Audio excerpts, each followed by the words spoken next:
Episode 46 of the Drive Nation podcast, and this week we're looking back at a handful of recent Drive Nation posts over on Instagram. We do this sometimes, mostly when a handful of our posts have sparked a bit of debate, a bit of discussion, and this podcast is just a good opportunity for us to respond to some of that conversation.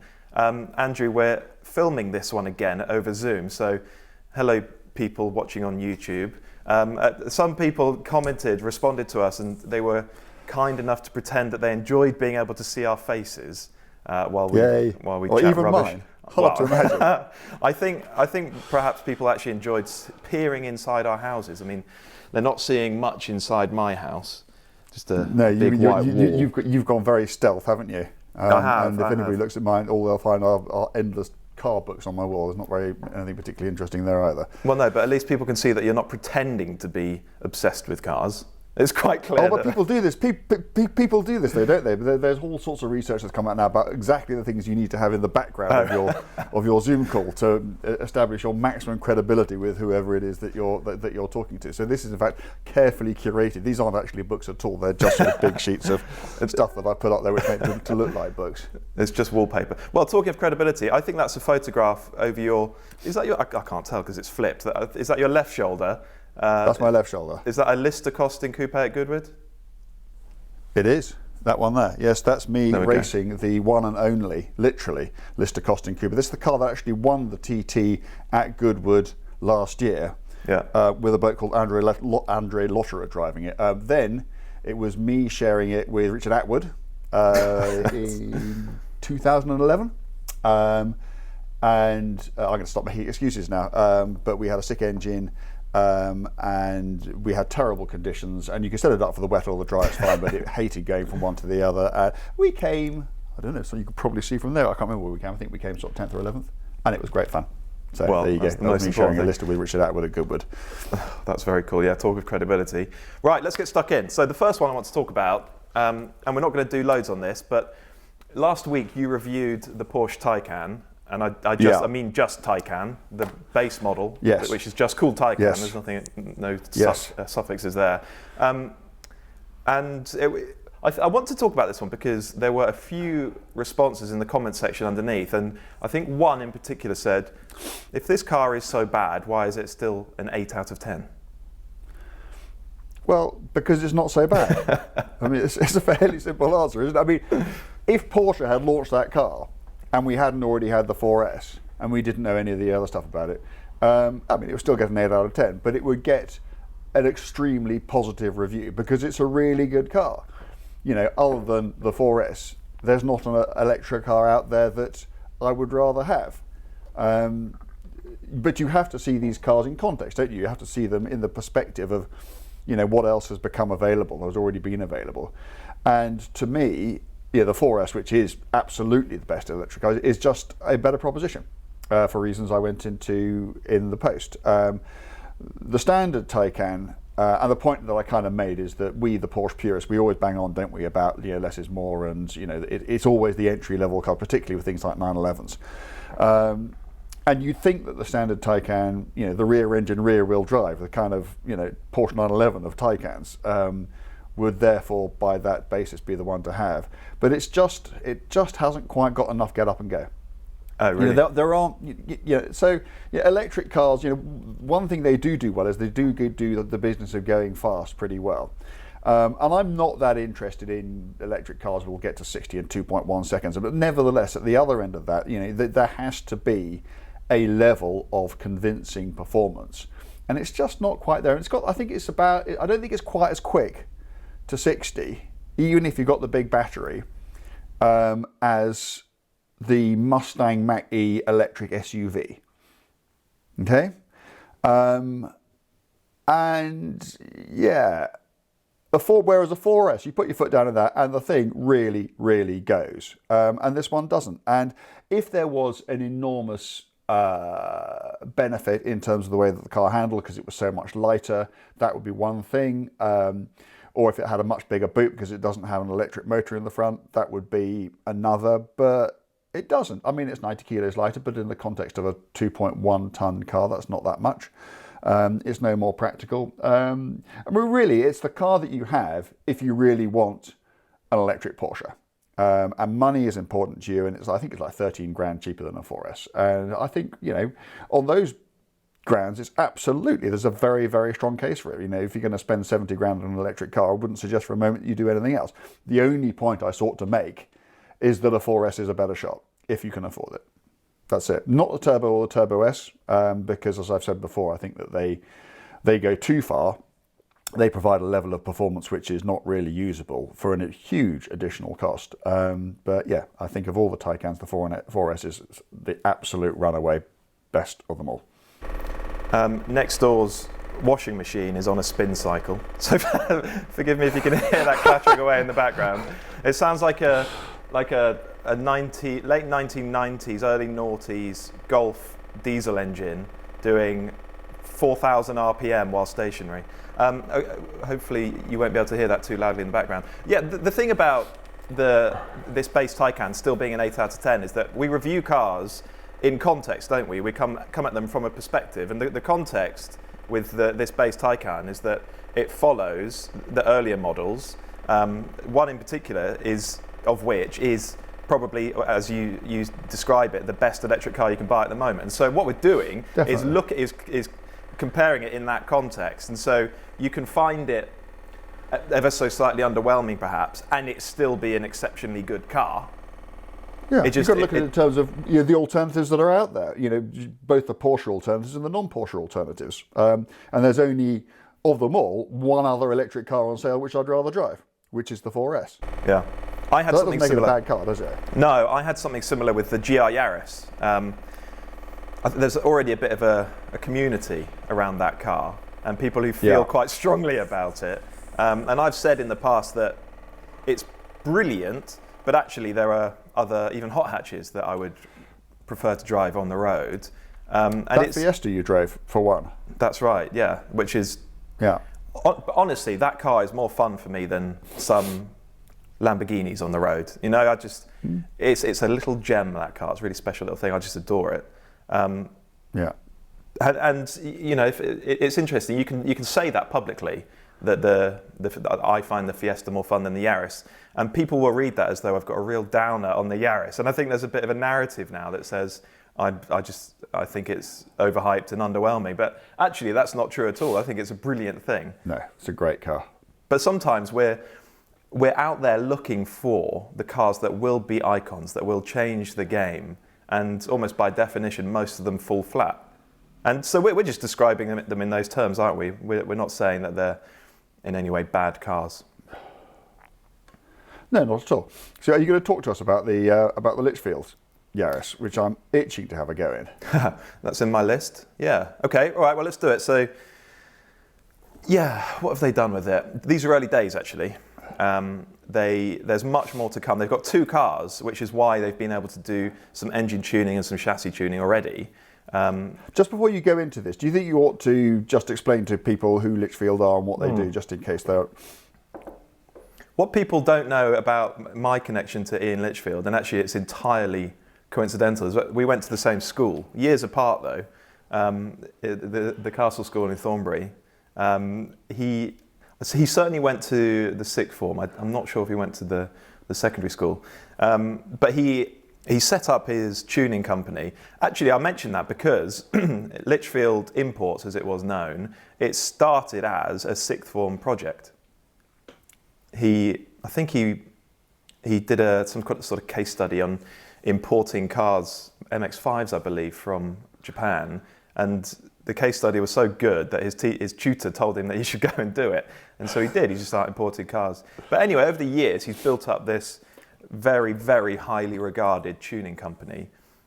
Made its name originally with Subaru Imprezas, but then more recently and more emphatically with Nissan GTRs. Excuse me. And particularly as everything switched to turbocharging, that just opened this whole new world of opportunity for tuning companies, because they can actually just get into the ECUs and turn the boost up, and then of course do lots besides. But he now has this very, very highly regarded tuning company that, if you go to his place, you see just rows and rows of Nissan GTRs. But they'll do everything now. They'll do McLarens, they do BMWs, they do Mercedes AMGs, the whole lot. And so he's bought himself 2 of these GR Yarises because he just loves cars, and there's such a hype around this car, and it's so exciting for all the right reasons. He just felt like he had to have a go. But also because a lot of his clients who have collections of very high-end stuff, they all just wanted a GR Yaris because it's such a brilliant little concept. So he's got a couple of them, and he's been fiddling about with them. He's got 2 cars, one's for engine development, one's for chassis development. And so the engine car, as I said, these are early days. It's just a plug-and-play ECU tuning box, which costs 600 quid, and you use an app on your smartphone to switch between maps. And so that lifts power to about 300 horsepower. And you could presumably turn up there in your car and drive it away again, however long, an hour later, yeah, with them having done it. Exactly, yeah, turn up with 260 horsepower, leave with 300. And it definitely feels quicker, just pulls harder through the mid-range up to the top end. I mean, that little engine, that little turbo 3-pot is a ripper anyway, but it just gives it a bit more urgency. It's not night and day though. And I think that night and day power upgrade will come once they've cracked the ECU, once they've done exhaust and intake systems, once they've done much more detailed, in-depth engine tuning. Having said that, it's a tiny car, it's quite light. 300 horsepower sounds like enough, doesn't it? Does it need it? Does it need it? I mean, would you choose to go and throw all your money at that, or would you choose to throw it at, we said this about the GR Yaris before, haven't we? That it's amazingly fast, and it's a pretty extraordinary thing actually to drive on both the rail track, but it could be even more fun than it is if it was just a little bit more flamboyant. Yeah. And if I was going to be spending money on it, because you wrote about the chassis car and the suspension that it's got, and just how adjustable that suspension is, so presumably you could just really stiffen it up at the back and just get it skidding around all over the place if you wanted to. I suspect you could, yeah. So the chassis upgrade is a set of Nitron coilovers, and they're 2-way adjustable. So for bump and rebound through 25 damper clicks. So there's quite a lot of adjustability in them. And you're right, if that's what you want to achieve, I suspect you could soften off the front axle, stiffen up the rear axle, put all that roll resistance into the back, and therefore make the car more inherently oversteer, shift the balance towards oversteer. I'd love to have a go at that.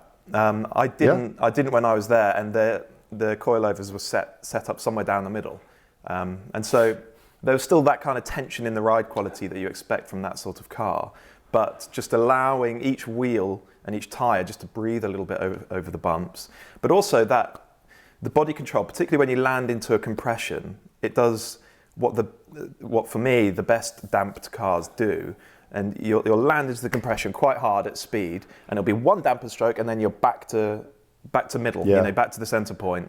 As though it always feels like the cars, no oscillation, no scraping, no running out of travel, none of that, no bouncing up again, just and away you go. The way, if you watch rally cars on tarmac, World Rally Championship cars on tarmac, sometimes you see them going through these dips and compressions. You just think, oh my God, how is that thing so tautly controlled without skipping about all over the place? And that's because the dampers are unbelievably good on those things and perfectly tuned and set up. And so, these Nitron dampers on the Litchfield car are very good. But I actually think that half the fun would be fiddling about with those damper clicks and learning what the differences are and getting the car set up exactly the way you like it for a particular road or for going out on circuit or whatever. I think it adds another dimension to that ownership, which would be just great fun. Mega. Before we go on to the next point, I just have to go and do something off camera. I'm actually going to blow my nose, which I don't think that people really need to see. So if you just bear with me 1 second, I shall keep talking. Oh. Such professionals. Right, and he's back in the room. Nicely done. Good, okay. Thank you. Actually, do you know what? I just want to mention Nitron again because Ian's got an A110, an Alpine A110, and he's got his car on a set of those. It's another podcast with an A110 just sneaking in through the back door, isn't it? I know, you probably thought we were going to go a whole hour without talking about the A110. But anyway. I did naively entertain the possibility, but clearly not. Sorry, you were talking about your A110. Not my A110, no, Litchfield's A110, because it's on a set of these Nitron coilovers. Okay. And it's interesting, his car, I think it probably looks a bit too low to the ground for my taste, but his is set up on the deck, so it looks like it's really squat to the ground. But these dampers are so beautifully set up that the car rides even better than the best standard A110s I've driven. So how long is it going to be before your A110's on them too? Well, I think they're a couple of grand, maybe even $3,000 for a set of this suspension. So one day. Would this be a good time to mention our Patreon account then? Patreon.com/Drive Nation. If you want my A110 to get a nice fancy set of Nitron dampers. Okay, let's leave that one there. All right, I also want to talk about the Toyota GT86 because last week was a big week for that car. The UK's last GT86 was sold. So bravo to whoever bought that car. You've got the last one in the UK. Do you so the car was on sale for 9 years. It arrived here in 2012. And according to Toyota UK's figures, 7,500 were sold. What do you think when you hear that number? Depends, doesn't it? Depends what. I mean, it's not a lot. No. But it's not. But it's not a train wreck either. But it's not very many. I mean, compared to, Audi TTs. Yeah. Or any car like that, or I suspect even compared to more expensive stuff like Porsche Caymans, it's probably not a big number. But at the same time, I think the very fact that you and I are having this conversation is evidence of the success of that car. The very fact that we're talking about Toyota and what fun cars they've been making. This is the purpose that goes beyond the showroom with these cars.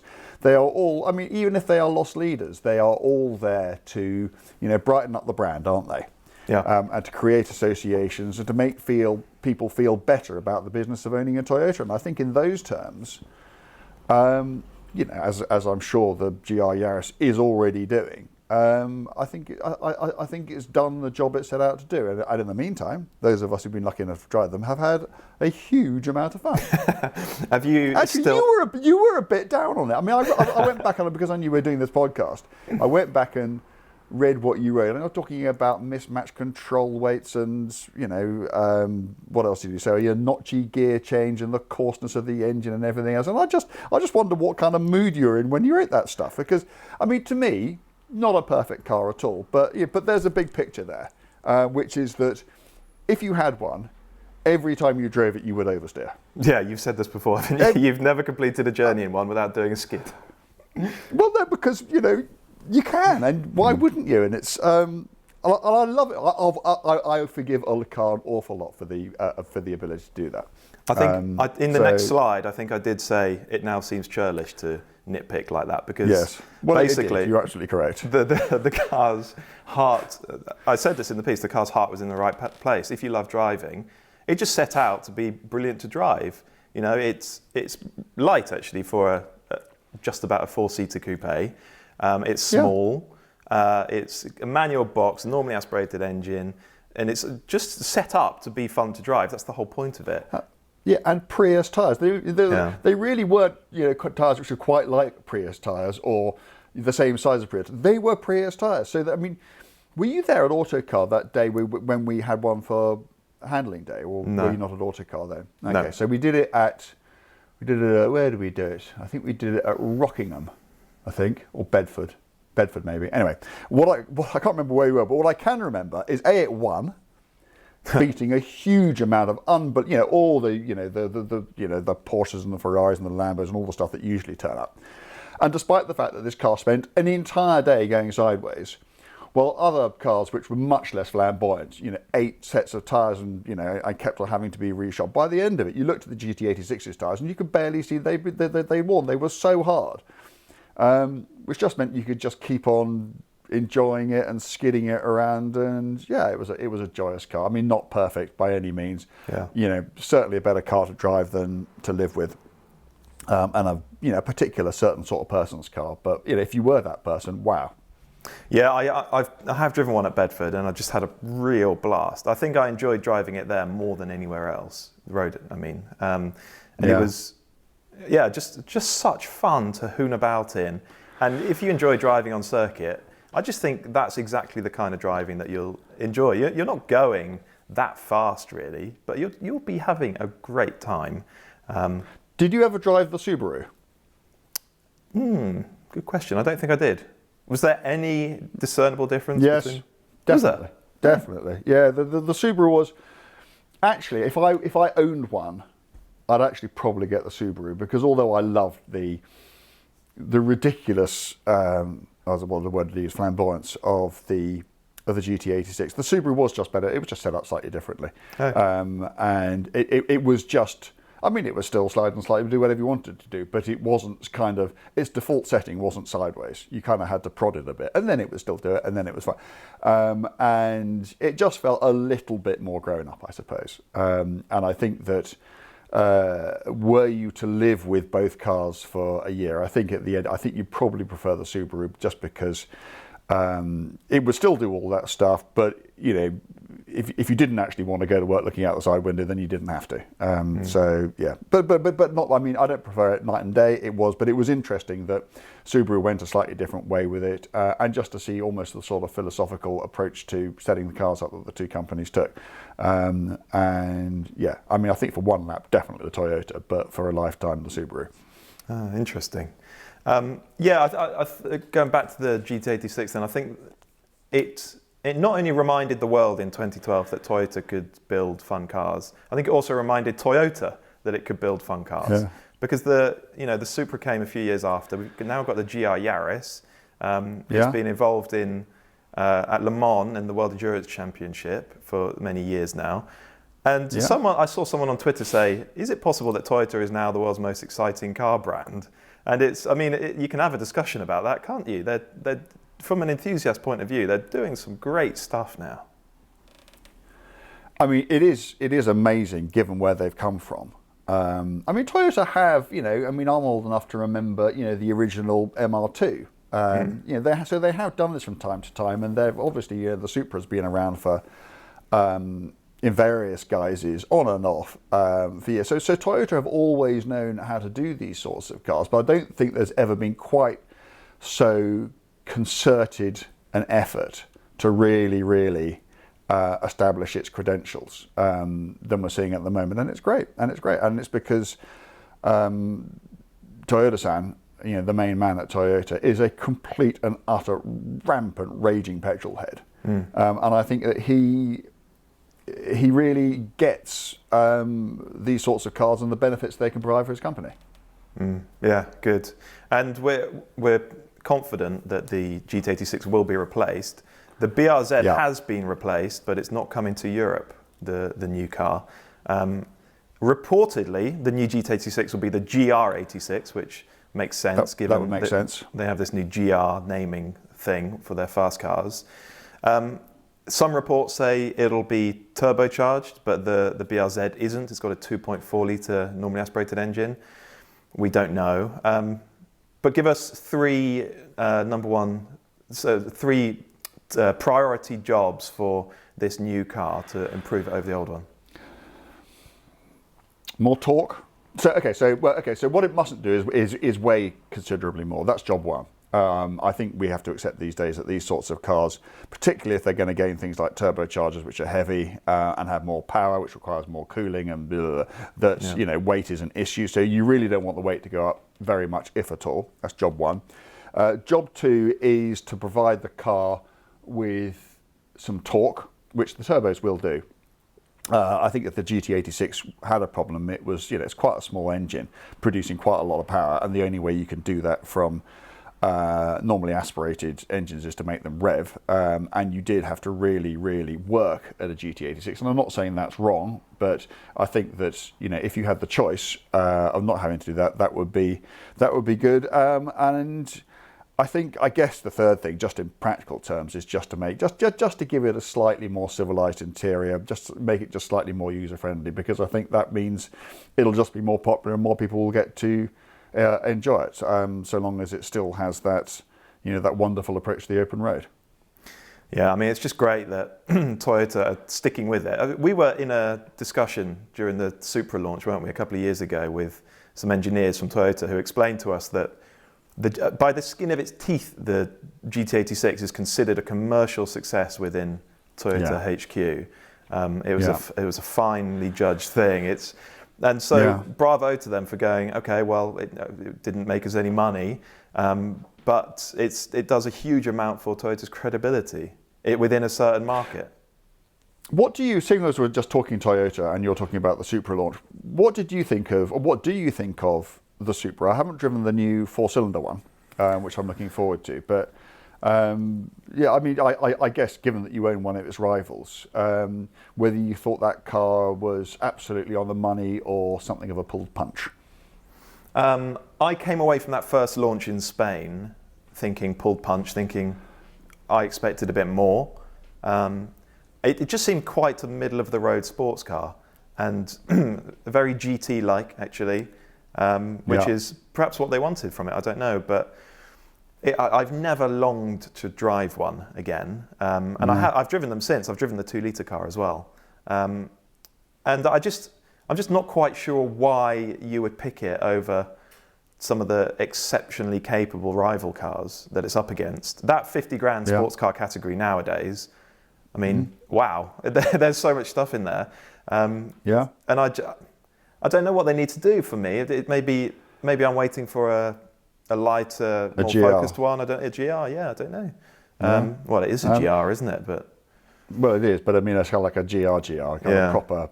I mean, what surprised me about it was, we were talking to those engineers, weren't we? And we're quizzing them quite closely about just how Toyota it is and just how kind of BMW Z4 it is. And they said, no, absolutely, absolutely, we got the same underpinnings, but in terms of the way the cars were developed, we literally didn't talk to them. We had no conversations. There were no shared testing programs. We never went to any of the same places. We never did the same things. The first time we found out what a Z4 was like was when it had been done. They never drove our car. We never drove their cars. And yet you go and drive it and you think, it's really quite like a Z4, isn't it? And it just, I mean, I was disappointed as well, which doesn't mean I think it was bad. No. But if you put it in a triple test with a Cayman and an A110, it would come third. And a lot of that speaks volumes for just how capable are the cars in that category now. But at the same time, you have this opportunity to really make a statement. And I guess maybe it's because they've got to keep, they have to bear in mind, the cars to sell all over the world to all sorts of people. And maybe they took the view that they've got the GT86, which is playing the really fun card, and so what they want is a car which is actually far more user-friendly, and it may appeal less to idiots like you and me, but actually out there to the mainstream. The fact that it is quiet and comfortable and everything else is far more important than whatever you or I might prioritise ahead of that. It feels a bit like so. I think they should still do a lightweight, more powerful, stiffer, proper driving machine, and I think probably they've got the platform for it. I don't see why you can't do that. So I hope they do. Yeah, really uncork it, really go for it. So I have driven the 2-litre car, the 4-cylinder one, 100 kilograms lighter, and you feel that, you do sense that. It doesn't feel underpowered. It's still got 258 horsepower, I think.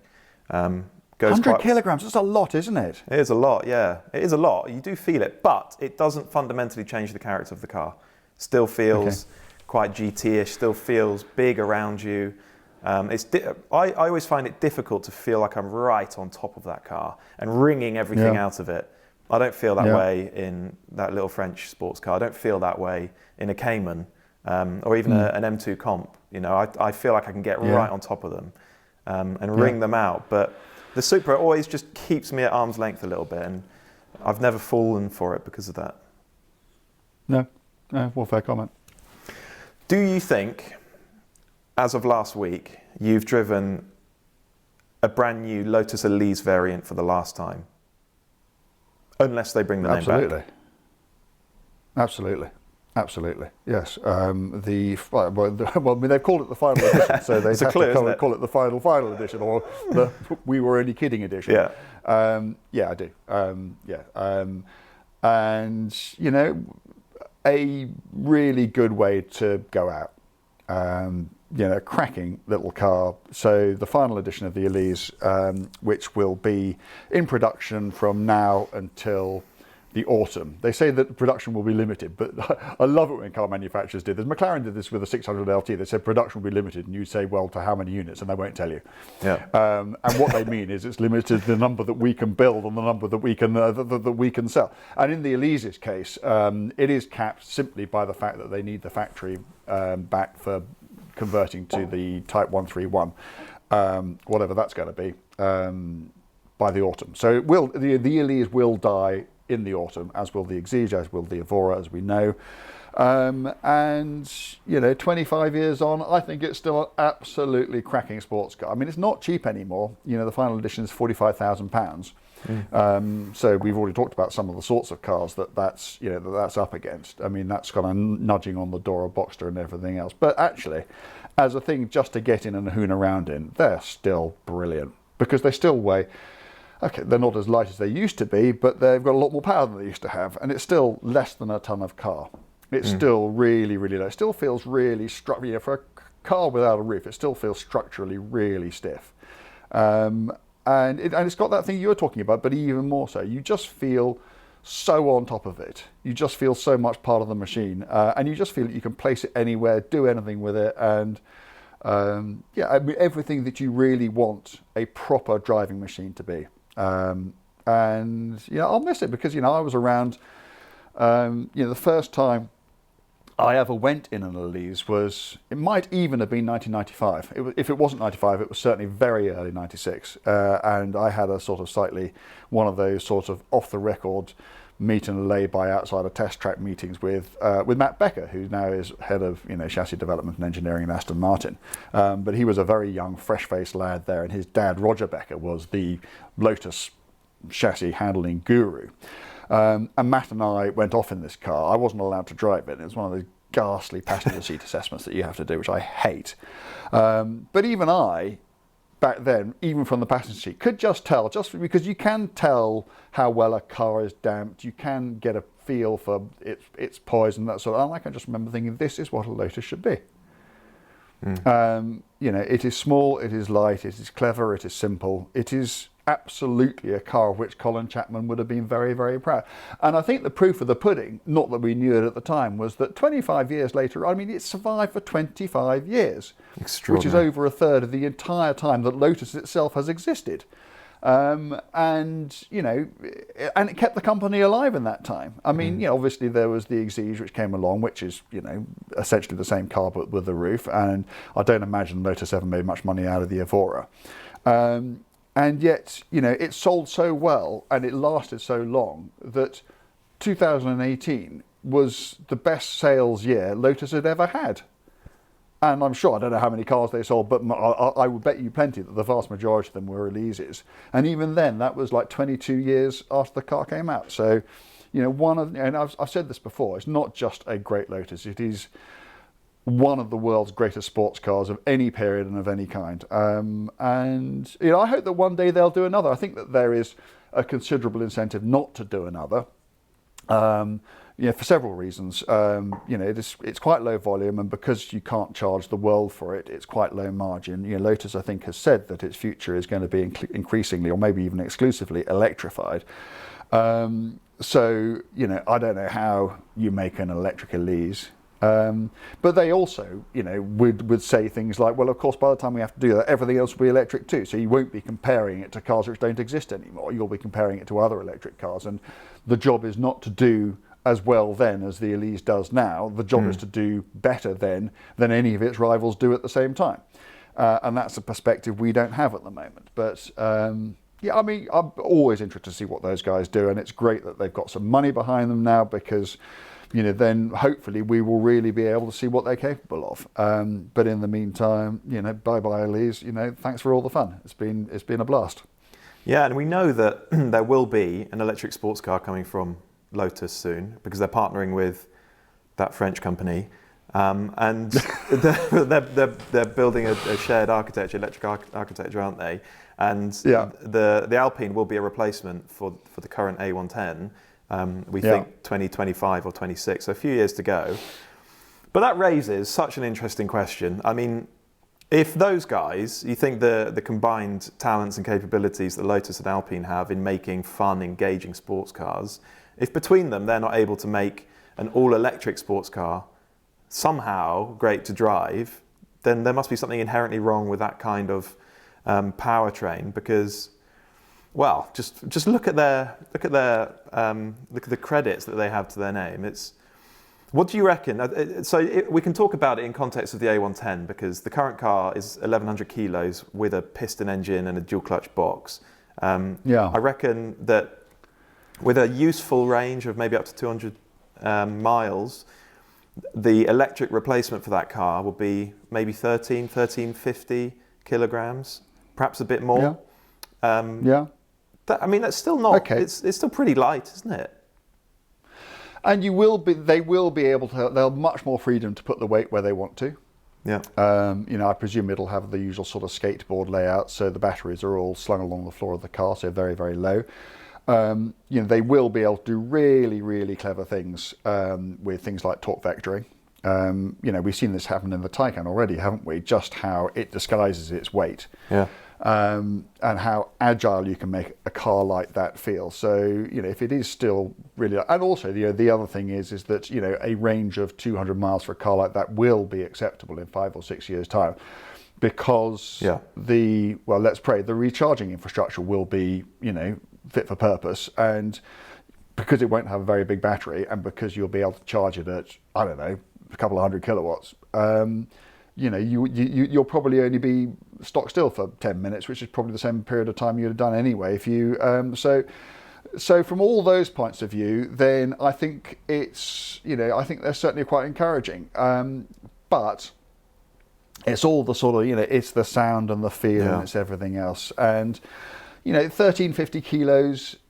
Compared to a Taycan, no, it's not very heavy. But actually, it's not that much heavier, I don't think, than an Exige or an Evora is at the moment. And we don't necessarily criticise those for being too low. So maybe there is something to play for. But, I remain, I've said this before, electric skeptic where it comes to those sorts of cars, where it comes to cars who, unlike the Taycan, which is clearly a tool for doing a job, and it's an everyday, it's a commuter car, it's a long distance car. When the job becomes to provide driving pleasure, which it just must be for any Lotus sports car, that's a very different thing. It is going to be difficult for people to kind of forget the past and forget the time where Lotus made cars with normally aspirated or certainly internally combustion powered engines and not make the comparison between the two. And if the electric cars haven't found a way of replacing all those things we know that they're going to lose, then it's going to be very hard to conclude anything other than, things ain't what they used to be. And then you'll get people like me just boring for Britain on the subject. So let's hope for that reason alone they find a way around it. Yeah, we're both electric skeptic when it comes to sports cars in particular, aren't we? But we have to be that way because no one has proven us wrong yet, have they? Not yet. No one's come along with a really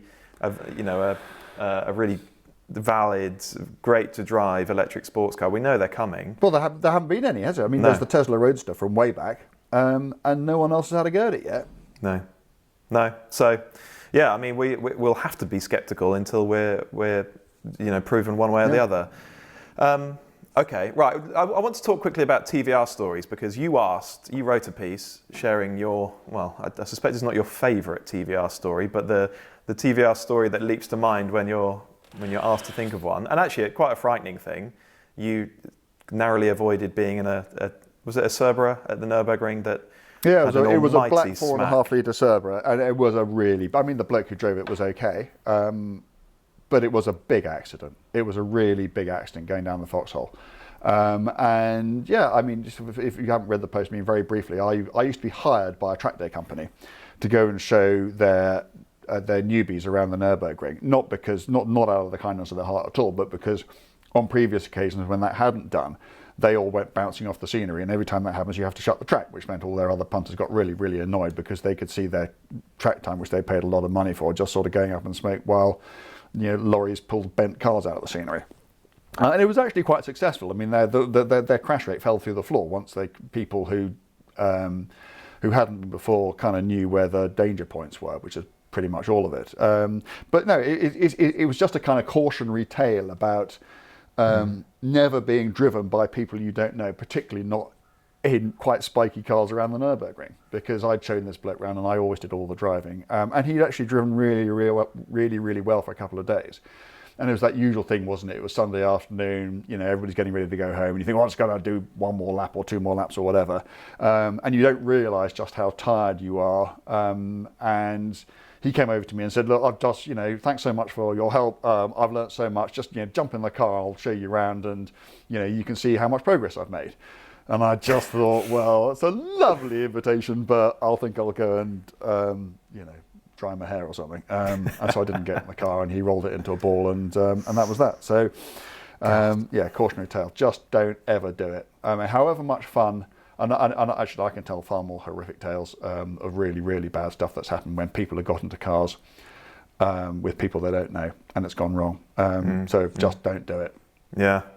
And the reason that you shared this story is because a couple of weeks ago, TVR, in its current form, guys, came out and said, no, we are going to build this new Griffith. It is happening. Our factory is going to go up soon.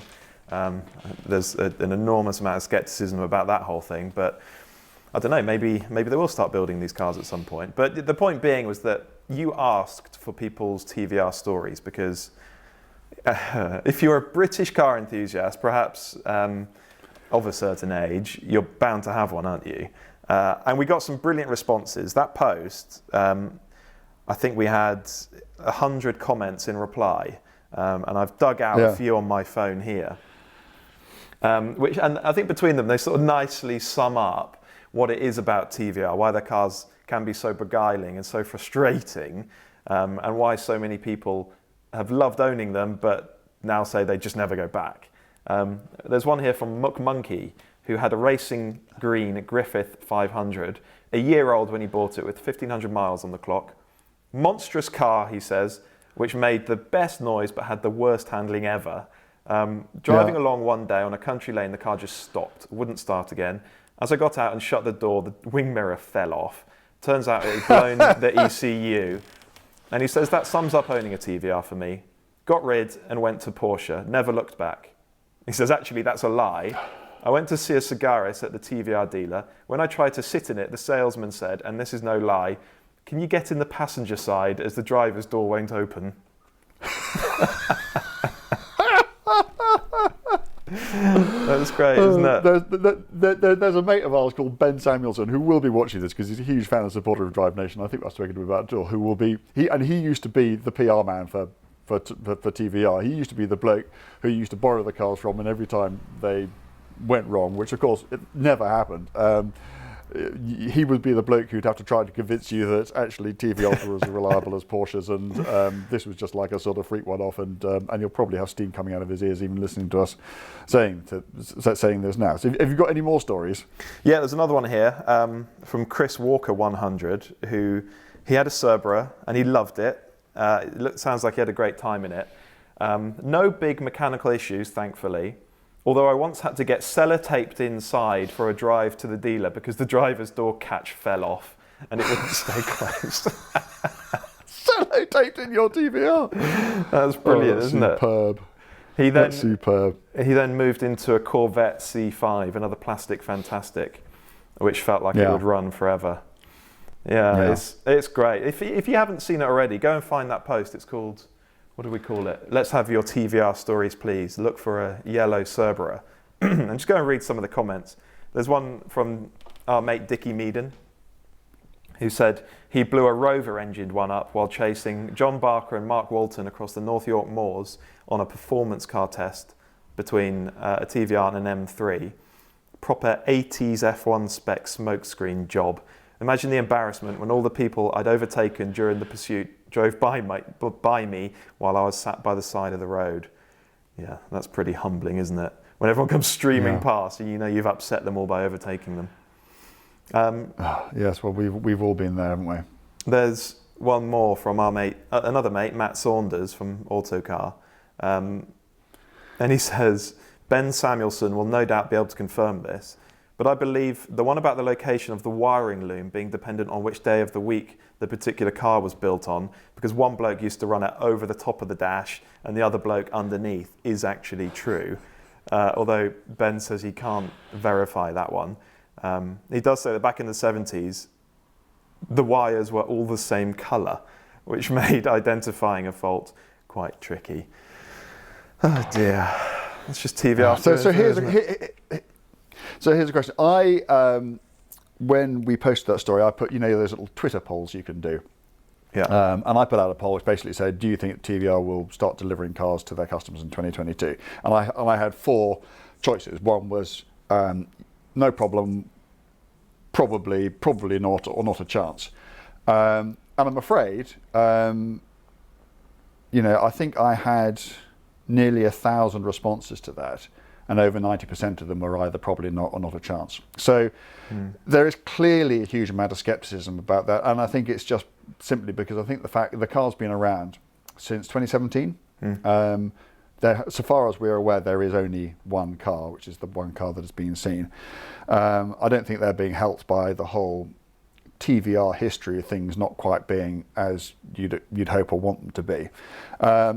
And if I had to guess, and I'm going to say this only in the hope that if anybody from TVR sees this, they take this as an opportunity to we will prove you wrong. Sod you, I'll show you.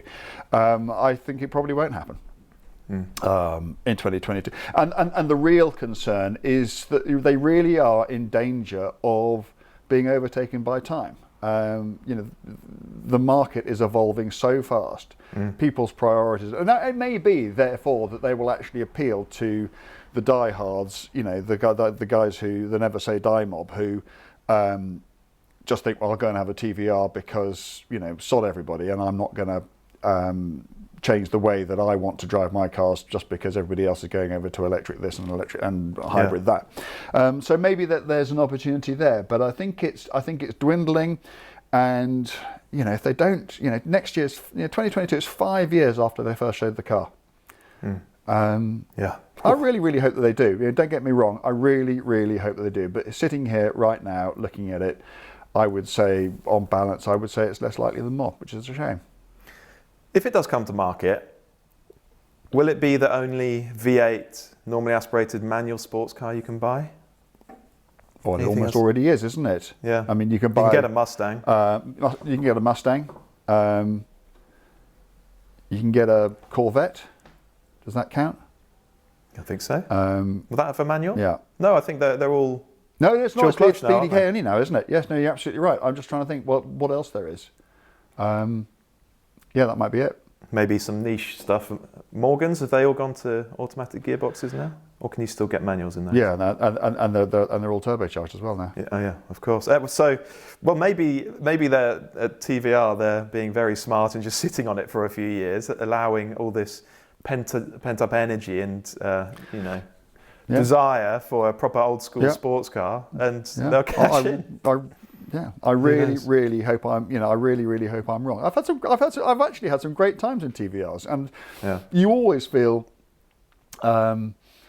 good about being in them. Because you're always doing something fun, aren't you? You're not going to go and commute in the rain in a TVR. You're always going to be out on some fun journey, and I've had some really, really good times in them. So for the avoidance of doubt, I really, really hope it succeeds. Yeah, I loved TVR and TVRs as a kid.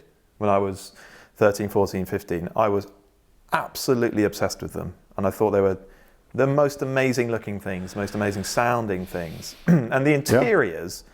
There was a spell, sort of late 90s, perhaps through to the noughties, where the cabins were like spaceships. The most amazing, the architectural forms of those cabins, it was incredible. And do you remember they had the flip paint for a while? They were, just to a young adolescent car fanatic, some of those TVRs were utterly mind-blowing. So I get this, the cynicism around TVR's revival, whether or not it'll happen at all.